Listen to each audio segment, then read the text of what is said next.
Ads schmads. If you don't want ads, that's okay. Choose the Dave McWilliams Plus option on Apple Podcasts. And hey presto, no ads. To understand the economy, you have to understand human nature. This podcast is powered by Acast. Propaganda is not just about lies, it's about distraction. Just take a small sample of the cliches they use in order to divert the conversation. I'm sure you heard these one after the other. What is a proportionate response? Does Israel have the right to defend itself? Do you condemn Hamas? Does Israel have the right to exist? October 7th, decapitated babies. Women were raped. Babies were put in the oven. They are killing babies. October 7th. Why don't the Arab take in the Palestinians? Where is the outrage when Muslims kill other Muslims? Why don't you talk about Syria, Libya, Sudan, Yemen? October 7th, you are anti-Semitic. You are a Jew hater. You are a terrorist sympathizer. Do you condemn Hamas? October 7th. We will talk about everything except the killing that is happening every day as we sit here discussing bullshit talking points.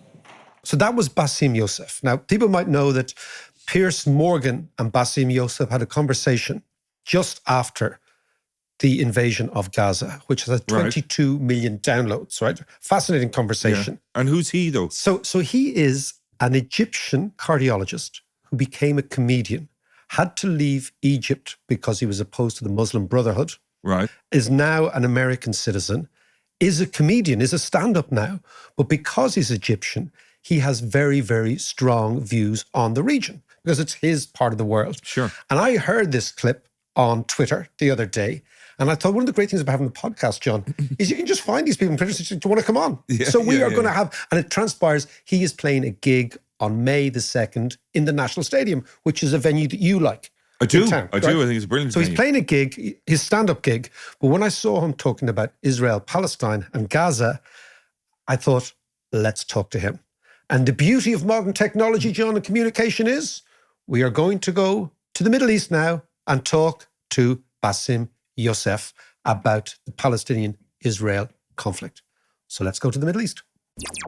Bassem Youssef, how are you? Great to see you. What an introduction, David. I don't know if I can top that. It's all downhill from It's untoppable. I was actually, when I was given the European routing and all of these cities, I called my agents like, I want to go to Dublin. You have to. And so I said, like, we're going to try to do it. And then they added Dublin the 2nd of May. So I'm very, very excited. No. And in actual fact, it was on Twitter. I saw you're coming to Dublin. I said, okay, well, how do we get this geezer on the podcast? And the geezer is here. The geezer is here. Happy days. Happy days. So Bassem, let's go to what you're looking at. Where are you actually? Where, Dubai or somewhere? Right now I'm in Dubai. Which is still open to Israelis. How explain that to me? I don't know, and I don't care, and I kind of like I don't want to get to meddle in other countries like policy about that. I focus about one thing about I'm an American citizen, and I care about like what my country right now, America, is actually doing to Israel. That's actually my problem, because at the end of the day, I'm not an Emirati, I'm not a Saudi, and I don't vote in any of the elections. I vote in my own elections. And the thing is, when you kind of like become part of the United States, the leader of the free world, and then you find us like our politicians are being lackeys and poodles of the Israeli government. It's just like, what? I came all the way for this. Exactly. I was sold a bomb, Well, Yeah. But actually, let's focus on this. Okay, so there are many, many people who will have been aware of you, who've been aware of your comedy, people in the comedy circuit. Then suddenly you talk to Piers Morgan. Most people talk to Piers Morgan. It's the kiss of death. For you, it's this extraordinary lifeline in the sense that you come to a huge audience, okay, a different audience. And you're talking about Gaza, and we want to talk about Gaza. You'll probably know Ireland is possibly the most pro-Palestinian country in Europe. We are very, very exercised, animated. It's not just sympathy, it's anger, it's frustration, it's all that. We're also very close to America. So we've got this bizarre sort of duopoly going on in our heads. Explain to me why you think, just on this point you just made, that the American government and the American establishment is doubling down on Israel. Why? Well, there's, of course, the usual answer about like the bias and what they think, but there is actually a much more honest and troubling answer. I mean, of course, there's the money part, which is like AIPAC now is like actively funding a lot of politicians. So basically, those people are not loyal to their voters; they're loyal for the paycheck. But that does not explain the bigger picture. The bigger picture is that, unfortunately, a lot of politicians are Christian Zionists, and they have been driven by a religious ideology, a very dangerous religious ideology, where they're supporting Israel is like part of a dispensationalist ideology. And it's even, it is troubling because, when you talk about the Judeo-Christian values, nothing in the founding fathers' documents talk about Judeo-Christian. This is very relatively new, only 19th century.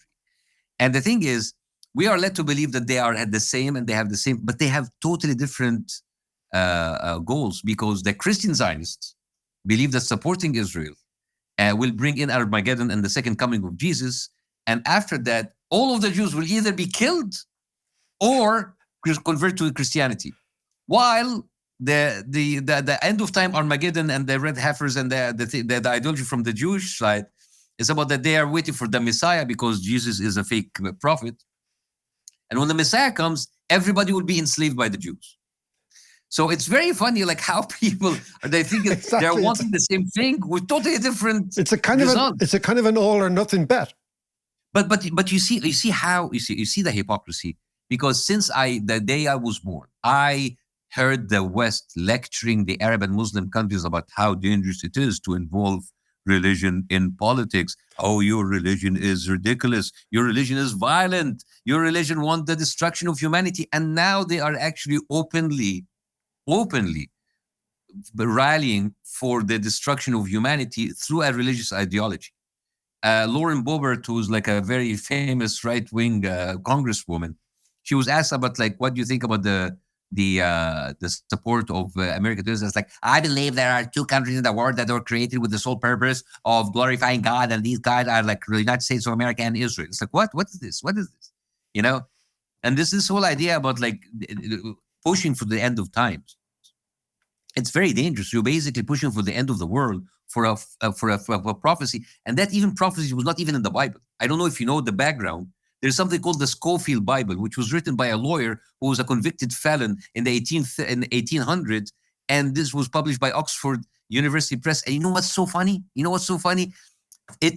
This Bible was edited many times, and after 1967, it was edited in a way that to show that what happened is part of a prophecy. This is like a Bible with Google Docs. Everybody can come in and say, "Oh, I don't like that little bit. I don't like that." They're editing it like the same way they edit Wikipedia, which is crazy. And can you imagine the whole world is like waiting on those like bonkers and stupid people and crazy people to get the end of the world? Well, Bassem, look. There are enough rational people in America who have seen the last 6 months and say, hold on a second. Yesterday, we were in the Security Council on our own. We are on our own in the UN. We are isolated. We have given Putin, by supporting the Israelis, we've given Putin a lifeline. We have obscured the war in Ukraine. Our double standards has forced the street in Europe out every Sunday, every Saturday, hundreds, thousands, millions of people. We're driving a wedge between ourselves and the European, all for some Armageddonist fantasy. Surely in the United States, there are people saying, hold on a second, guys. We didn't get to be the superpower world leader, yada, yada, by going down the road of Armageddon. We got by being rational, by being logical, and by being powerful, but in the right way. So what gives? I mean, but here's the thing. The rational people that you're talking about are either they've been intimidated by being called anti-Semitic, or if they're Jewish people, they're being called self-hating Jews. And this is a way to shut down conversation. And you remember when the accusation anti-Semite used to freeze people, blood people's veins, and oh my God, no, I'm not anti-Semite. No, it doesn't make anything, because they have overused it and they have used it. It doesn't mean anything anymore. They're using it against Jewish people themselves. And there's a very famous story that's from 1950s. Stefan Hessel is a French Jew who fought with the French resistance against the Nazis. And he was in Auschwitz. You don't get more Jewish than this, right? And not only that, he was one of the co-authors of the Universal Declaration of Human Rights. And 3 years ago in Paris, his events were canceled because he stood for BDS and the Palestinian rights, and he was called an anti-Semite. Now, when you hear that, does it mean anything anymore? It doesn't. No. It doesn't. And the thing is, like, people need to understand, like, you cannot call me anti-Semite. I'm a Semite myself. I'm an Arab. And also, what does it mean to be an anti-Semite? What kind of a privilege should I get, or what kind of like a special treatment if I am born from a certain race? What does it mean? Why should that make me above reproach or above criticism? Like, I'm an American and I can say F Trump, F Biden, but I cannot say that to Israel. It is stupid and it is ridiculous and it doesn't make any sense. Bassem, explain to me, as an Egyptian and as an Arab, why have the Arabs been, Arab countries around, like, I mean, why are Israelis still going, let's say, to Dubai? Why have the Arabs been so quiet on this? I can't explain it. And it really boggles my mind. I don't understand. I don't get it. And tell me, what do you think the logic of the Israeli position is now? Explain that to me from your perception, not as an American, but as an Egyptian, as somebody with relations in Gaza, with somebody who knows the world, who's been living this all your life. Well, I don't know if I can explain the thing, but like, it's obvious how they speak about themselves. We are God-chosen people. We are, they have two things going for them: the Holocaust and God-chosen people. Because they're God-chosen people, they can do whatever they want because they're chosen. And because of Holocaust, they can do whatever they want because of the victimization of other people, of Jewish people, who, by the way, many of the Holocaust survivors and their descendants do not approve of Israeli actions. So they have the victimhood and they have the supremacy. When these two, this is a lethal combination. Like, I'm a victimized supremacist. It doesn't make any sense. So when they have this, that's why the way that they speak about Palestinians, the way that they treat the Palestinians, the way they kill the Palestinians, they're killing them like animals because they really believe that they are the chosen ones, and they believe that those people are lesser humans. And if you remember, during the Holocaust, the Nazis called Jewish people rats. And it's okay to kill a rat, but it's not never okay to kill a human. But if in their mind they are rats, of course we can kill a million of them, right? I remember I interviewed many years ago Edward Said, probably one of the great intellectuals to come out of Palestine, certainly in the last 50 years. And he did explain something to me. He said, you know, David, if you want to understand Palestinian people, this is before Hamas. This is a long, long time ago. He said, we are the victims of victims, and they are traumatized and we are traumatized. I disagree with that. Okay. Because the people who are doing the perpetration have never been victimized. None of those people are victims of Holocaust. I think the Palestinians are victims of people who are using the pain of other victims in order to advance their agenda. Because someone who went through this will never inflict that kind of pain on any other people. Yes, I think that's a fair point. But do you believe, is there a generational echo of trauma, do you think? And if there is, then the Palestinians are going to be pretty much traumatized for many generations. Absolutely. Like, of course there is. But the thing is, like, by the way, 70% of the Jewish people in Israel are actually from the Arab countries. They never went through Holocaust. And from Iraq and from Algeria and from Morocco. And many of them are actually descendants of Ashkenazi Jews, and who themselves right now, even especially in a position of power, they never went to the Holocaust themselves. But the thing is, like, talking about trauma. What do you think the kind of trauma that those people in Gaza and the West Bank, by the way, goes through, and what kind of people and human beings have you actually made them? You know, a lot of people say, like, what happened, the atrocities of Hamas? Okay, right, true, there are atrocities. But if you continue treating people like animals, what do you expect?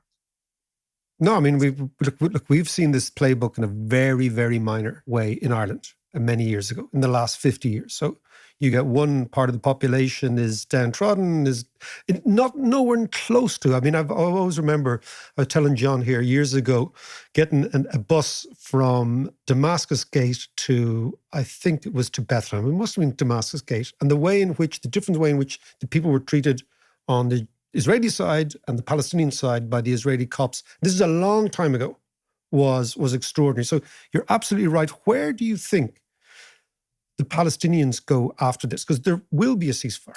There has to be a ceasefire. All these wars end in a ceasefire. I don't know, like, the 32,000 people killed, 100,000 plus people injured. I don't know their families, the remnants, the survivors. I don't know how they think. They believe that if they kill all of those people, they're going to be okay under the Israeli occupation. They're going to love Israel now. I mean, it's crazy. I mean, they have been very vocal about what they want to do with them. They want to push them into Sinai. Yeah. And if they do that, after, they will find Hamas in the West Bank and they're going to push them into Jordan, right? And then maybe they were going to push people in Jordan into Saudi Arabia. And they have been very vocal about it, very, very open about it. And they don't mince word about it. But you see, this is the whole idea about like making people feel guilty about showing who they are. Like I guess last year, correct me if I'm wrong, the Irish female soccer team qualified for the Euros, but after beating Scotland, and there were like videos from their locker room singing Irish rebellion songs. Ooh, right? up the Ra. Up to Ra, Up the Ra, which means up the IRA. The Ra is the shortened IRA. up the RRA. That's Yeah. This can be your opener in your Dublin, when you just come out of the stage. up the Ra. And Sky News went after these little girls. It's like, why don't you apologize for this? And the thing is, and Cillian Murphy, when he won the SAG Award, he said, like, I think I'm gonna sing Irish rebel songs right now, and people go up in arms. And the thing is, like, they don't even want to explain yourself. Everything is about them. You cannot, whatever you do offends me. And they forget what they did to the Irish. Oh no, we don't forget. Yes, but they do. And they say, how dare you express yourself? How dare you complain about me killing you? But what you've been very strong on, Bassem, is this particular issue, is the framing of the discussion. Who gets to frame the discussion? Who gets to lead the discussion? And who gets to set the parameters of the discussion? And I've watched you online. You've been extremely adroit at this particular issue. Explain that to the listeners, your perception of the way in which propaganda works, the way in which the message is managed, the way in which the managing of the message in itself is almost now as important as the message. Yes, because like I talked about that in many things about like the distractions. Like for example, they want to take you inside discussions that doesn't for example, like, oh, what's the proportional response? Is it a genocide or not? Who cares? But this is like a way to kind of like they're stalling to buy time to kill more people, for Israel to do whatever they want. I mean, they get us into useless questions like, does Israel have the right to defend itself? Does Israel have the right to exist? What do you condemn Hamas? What happened about the decapitated babies, which by the way lies, the gang rape, which is again lies. But it's like it's just like they want to distract you and exhaust you into endless discussions while Israel is having all the time to continue doing what it's doing. The only discussion that we should be having is like how to stop the killing today. That's the only thing. Other like what will happen tomorrow? What is it, a one state or a two state solution? That doesn't matter to me now. What matters to me is stop what's happening, but the daily murder is happening, and the whole world is just like either watching or choose not to watch. What about the Israelis say, look, okay, I know the Israelis, some of the Americans say, okay, look, very simple solution here is Hamas, surrender. You got you surrounded, you're an army, surrender, game over. Okay, let's surrender. So before Hamas came into the war in 1988, and they took out in 2006. Did the killing stop before that? No. Did they really killing and the daily genocide and the daily confiscation of homes and land, did it start with Hamas? Or did it start way before that? So it just like it's one of those useful discussions. Okay, well, let's look broader, right? There's, let's say, 12 million people in Palestine, Israel, maybe 13. You've got about 7 million Arabs, Muslims, and Christians, and 7 million Jews. Neither side are going anywhere long term. Where do you think it all goes? Well, again, I don't know, because like you see, you cannot just come to a comedian after 75% of complicated... A cardiologist comedian, which I want to talk about again, because John and I are worried about our hearts at this stage of our lives, right? But the thing is, they have created that mess for 75 years. And you cannot come to me as like, oh, what do you think about the solution? I don't know. Okay. I really don't know. You are the one who put yourself into that shit. You're the one who created that dilemma. You're the one who, by the way, there's 7 million other Palestinians who cannot go back home. There are refugees everywhere in the world, and nobody seems to talk about them. You have created through injustice and brutality and extreme hatred and extreme force. You created that situation. You don't come to me for solutions. You created that mess. You fix it. Do you think the West would be less hated in the Arab world than it is, actually? Because I'm always intrigued by this. So the question isn't you hate the West. I would have thought, why don't you hate them even more? Listen, we don't hate the West. We all immigrate to the West. We like living in the West. We hate the Western policies. There's a huge difference, right? But you cannot just continue standing on the wrong side of history. You cannot really continue to stay with the murderers and the killers and expect to be loved. So I've heard your view, and I've heard a lot of Palestinian views. Can you understand the Israeli point of view at all? Which point of view? Because there are many. Okay. the point of view that they would say, look, hold on a second. We put all these, 1948, Israel was a big refugee camp for Jewish Holocaust survivors in the main. Yes, we displaced people. There was a variety of wars. Who started them? They started them. You started them. We started them, whatever. We get to this situation where we have our state, which is mandated by and given to us by the United Nations, right? And let us live in that state, and then we will revisit the 68 borders and all that sort of stuff. Do you think there's any legitimacy, even from that peacenik Israeli view? Well, I think practically it's going to be very difficult to just like erase a whole country and let people outside. But I never called for that. But at the same time, you can also have to understand the Palestinian point of view. Like the people we were sitting here, this was a Holocaust that was happening other places in the world. Those people were being pushed from other places because America and England and Europe didn't accept them, so they came to us. I mean, I don't know, like Anna Frank, the poster child of the Holocaust. Her father, Otto Frank, was denied a visa to go to the United States. So now you have to understand that the Palestinians are paying for the European sin, and they came in, took their land, and the first it was like, I don't know, 47, 40, 53. It was 1/3 of the population were Jewish, ending up taking 55% of the land, which is unfair. So now they fought and they lost. And that is like, well, you didn't get it, so you should get less. It's like if 1 million Ukrainians came into Ireland, it's like, all right, we're going to take 20%. It's like, no, we're not get it for you. And then Ukraine goes in and wins and take 70%. And now it's like, okay, we can agree for 50%. No, you lost your chance. We cannot give it to you. Is this how the world works? You understand? This is like an original sin that was not committed by the Arabs, committed by Europeans. And now the Arabs have to give land and people and blood for that. And even when at a certain point where the Palestinian authorities were willing to accept less, even that less was not given to them. And again, let's come back to the propaganda thing. This is all framed in, the Arabs had their chance and they didn't do it, and we gave them this chance and whatever. I mean... No. This is another propaganda thing, because every time Yasser Arafat was giving a shitty deal, and even in the Oslo Accord 2000, they said, okay, I need time to go in and have to consult with the Arab capitals because the deal was very bad. All right? And then what happened, there was election happened in Israel, and Ariel Sharon won, and Ehud Barak, that was in the negotiation, was not there anymore, and then Ariel Sharon came in, and then they sabotaged, and you have Netanyahu on tape saying that he was proud of sabotaging the Oslo Accord.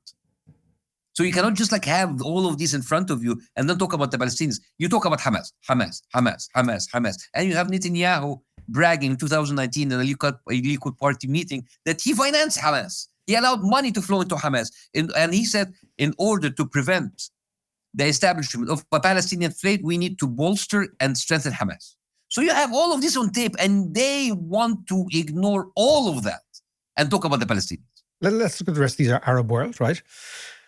Your own country, Egypt, you left or were advised to leave or left quite quickly. Egypt, explain to me what the future of you think of big Arab countries like Egypt is. You're talking about the cradle before the cradle of civilization. We're talking about an enormous legacy of all sorts of pre-European civilizations, giving the Europeans geometry, giving the Europeans all sorts of stuff. What is the future of a big country like Egypt right now? Well, I mean, unfortunately, you have sometimes history doesn't dictate the future. You have Greece, who was like kind of like the beacon of enlightenment and science. And then like a few years ago, they were piggybacking on all of the European Union, taking money of them. And they were doing very bad financially and politically. So unfortunately, sometimes like a great past does not really guarantee a bright future. I mean, I think I've been very vocal about in Egypt about like my situation about freedom of expression, and how the fact that like when you limit freedom of expression or limit freedom, it is not an economical problem, it's a political problem. Because if you don't have accountability and transparency in policies, you don't have accountability and transparency in economics. And eventually things will go south. And it is going south.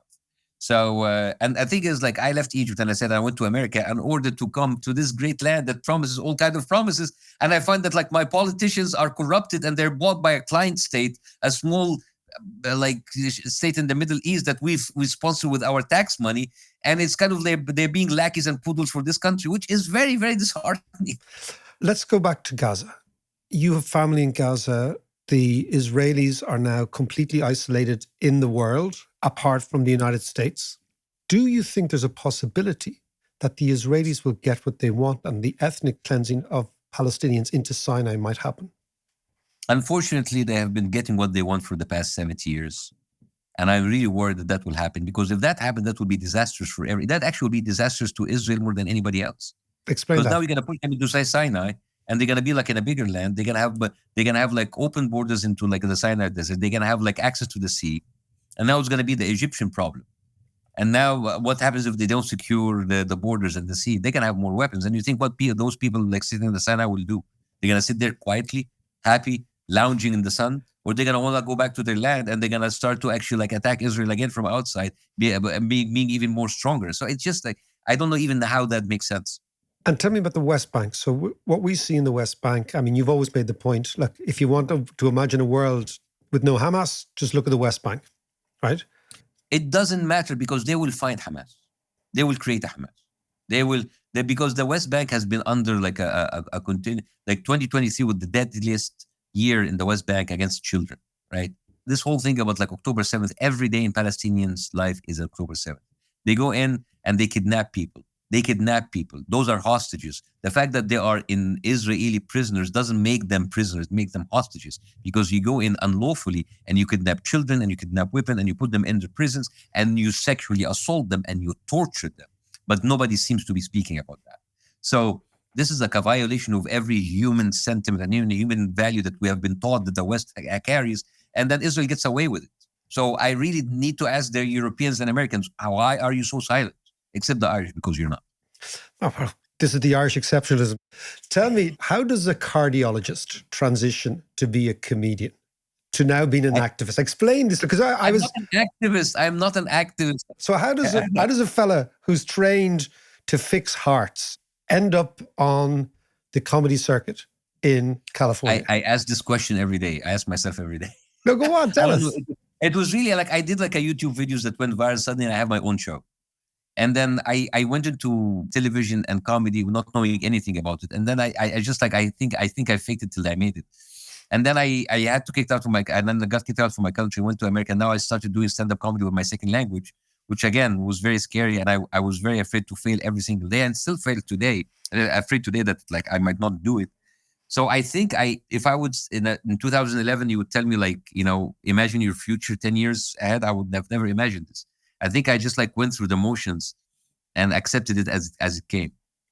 Would you ever do an anti-BDS thing and play in Tel Aviv? That would be funny. No, but really, I mean, the point is, if you think, right, that, comedians, artists, writers, poets can actually be not so much peacemakers, but if you go back to the old days, the jester in the court could say things that the court could never say. And he told the king the things that the king's advisors could never do. Would you go, if invited, to Tel Aviv to do a gig? I was actually invited to the West Bank, and I didn't go, because going to the West Bank means that I have to go through Israeli security, and I don't want to go through this experience. I'll tell you, I was been through Israeli security a few times, but I will tell you, one of the greatest ones was the biggest non-Jewish ever tourist event in Israel was the Republic of Ireland soccer team. 4,000 Irish people went to Tel Aviv to watch our soccer team. We're probably the most loved, but maybe the least talented football team in Europe. And It was kind of chaos at the Israeli security. And they were on their best behavior, but even on their best behavior, it was pretty appalling.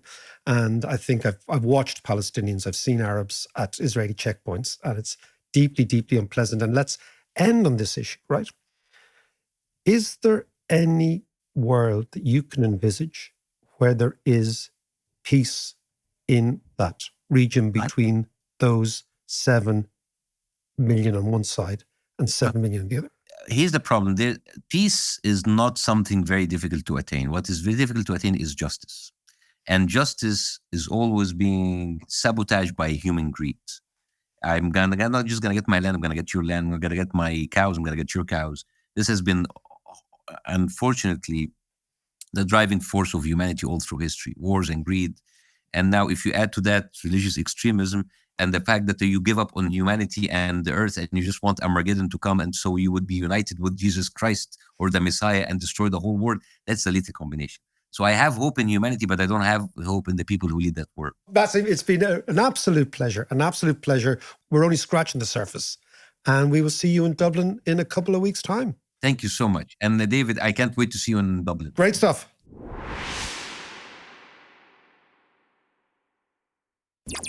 There's a lot of stuff there that Bassem was talking about, which is very interesting. And, it's hard not to agree with his perspective. Yeah, absolutely. But just on his point about, moving the Gazans into Sinai. Yeah. All the rest, I have to read you this quote, or these couple of quotes, that the award for the biggest knob must go to Jared Kushner, because he said this in an interview. I think it was last week or the week before last. Here's one line. He says, Gaza as waterfront property could be very valuable if people would focus on building up livelihoods. Then he went on to say, it's a little bit of an unfortunate situation there, but from Israel's perspective, I would do my best to move the people out and then clean it up. Well, I mean, it's very clear, John, that Jared Kushner represents the real estate approach to peace in the Middle East, right? I mean, it's amazing to think that guy was Trump's peace ambassador. And what he's talking about now are waterfront prime real estate on the Mediterranean. What a view of the Palestinian people and the whole situation. Well, let's conclude this podcast by drawing out a little bit and trying to get some sort of altitude on the situation and some sort of geostrategic view. So what is very, very clear that the Israelis may well win the battle, right? But they're losing the war with Hamas. Yeah. And by that, I mean they are running out of options, and they know it. And the reason I know they're running out of options is they are trying to lure Hezbollah and Iran into a wider war. And when the Israelis are trying to lure Iran into a wider war, that they've lost their own regional battle. And I'll explain that in a second. Yeah. In fact, this might actually need another podcast on it, John, because but let's just look at it, right? So Israel now has 4 options. As we said, there are 14 million people in the disputed area of Palestine, of Israel-Palestine. About 7 million Israelis and about 7 million Palestinians. So some accommodation is going to have to happen. So the Israelis have 4 options. And the reason I'm focused on the Israelis is only the strong make the peace. Yeah. The weak can never make the peace. Only the strong can make the peace. And Israel is by far and away the dominant partner here, but the isolated partner. And that's the interesting thing. So the first thing is they can go back to the Oslo Accord 2-state solution that they rubbished. Now, you will remember in our last podcast we did on Israel-Palestine, we said that in the last 10 years, there has been a sort of a truce where the Israelis tried to build Silicon Valley and Haifa. They had this reservation called the West Bank and Gaza. They thought they could seal it off and nobody would think about it. And as long as nothing was happening, the Israelis could pretend it wasn't there. Yeah. So that's now gone. Yep. That view is gone. So we have to start again. 2-state solution, as problematic, as dissatisfying as it is on the table, right? Number 1. Second solution is the 1-state solution, John, which is that the Israelis open up citizenship and passports to all Palestinians, to the West Bank. They annex the West Bank and they say, but you're now citizens of Israel, like what they call the Israeli Arabs. They do the same thing for Gaza. Palestinians be up for that? I'm just saying, just think of the options, right? Okay, because there are 2 million Palestinians living in Israel, right? They do exist, right? Yeah, There's a big Arabic population there, right? So imagine the Israelis did that. So, okay, that's it. We're all citizens, right? So we end the occupation by giving you citizenship, and we're all in this one big Arab-Israeli soup called this new country. Right, yeah. But the problem for the Israelis then is that totally diminishes the Jewish nature of Israel. So if Israel was set up as a Jewish homeland, it can't be a Jewish homeland if 50% of the people are non-Jewish.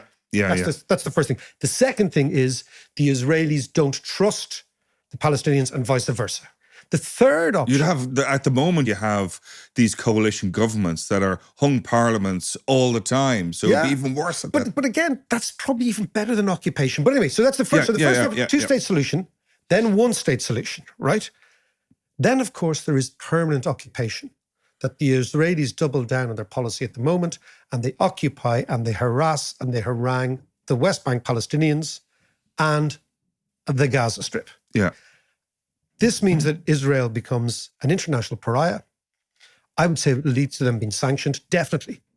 And eventually they will lose support of the United States. Because the United States is a rational that's country. going quickly at the moment, yeah. Exactly. And the reason the Israelis are trying to lure the Iranians in at the moment, John, I'll go back to it, is the American support is fragile, or more fragile. Yeah. And the Israelis know if they can have a wider war with Iranians in on the other side, the Americans will all coalesce around the Israelis. It's so incredibly cynical. It is very cynical. But it's equally cynical on the Arab side. The Arab side are saying, well, let's let the Israelis hang themselves. So you know what I mean? Yeah, true, yeah. Because you're looking at the Egyptians aren't helping the Palestinians.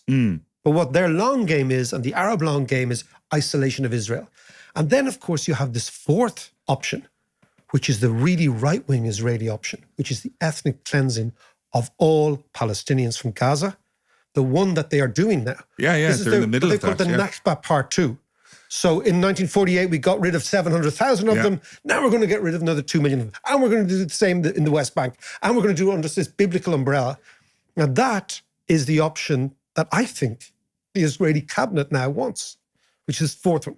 But the world won't let them. So they're kind of stuck. They're hemmed in. And of course now they have to go back to see what the Arabs allow. And I've always thought the one interesting way of looking at the Arab world is through what I would call the Souk versus the Citadel. So you've been in Marrakesh, haven't you? Yes. Right, so you know the Souk in Marrakesh, right? The Souk is the market, and that's where everyone gossips and talks, and that's where public opinion is formed in the Souk. And then beside the Souk, you have the Citadel. And the Citadel is where the princes live and where the power is. Right? So imagine these two power bases, the Souk, where public opinion is formed, and the Citadel, where the princes or the elite's opinion is formed. And because the Arab democracies function different to us, and the regimes function differently, it's always an interchange, an interplay between the Souk and the Citadel. Yeah. And about 5 years ago... It's a push and pull. Push and pull all the time. So about 5 years ago, the Israeli plan of, let's forget about the Palestinians, let's keep them quiet, let's do a deal with the Saudis, let's do a deal with Dubai, let's do a deal. They were basically appealing to the Citadel because the Arab Souk was quiet and peaceful because there was no massive rebellion in the West Bank. Now what Hamas has ensured is that the Arab Souk is in power, not the Citadel. And the Citadel cannot make peace with Israel because the Souk won't allow it. So it's this over and back, over and back. So now we're looking at the Souk being in power. So public opinion is in the market, it's in the cafes, it's on the street, and it's saying, no, you cannot make peace with Israel because the Israelis are killing our brothers in Gaza. That is forcing the Israelis to try and open up the war with the Iranians, which is why they killed that Iranian military leader in Syria a couple of days ago, not because he's a threat, which is the spin they're putting on it. So if you read all the media now, The Economist, New York Times, the Financial Times are saying, Israel moving against Iranians to suppress a threat. No, it's Israel trying to lure the Iranians into a full-scale war via Hezbollah in South Lebanon, and that internationalizes, and suddenly people forget about Gaza. It distracts, it's gone, it's back to what Bassem was saying, distraction, change the angle of attack. And that's what they want to do. But ultimately, John, right now, what I see is that you can't see it because Israel is deflecting and is dominant and is doing the killing. But Israel is weakening day by day by day. They're in a cul-de-sac, John. They're losing. They have these four options on the table.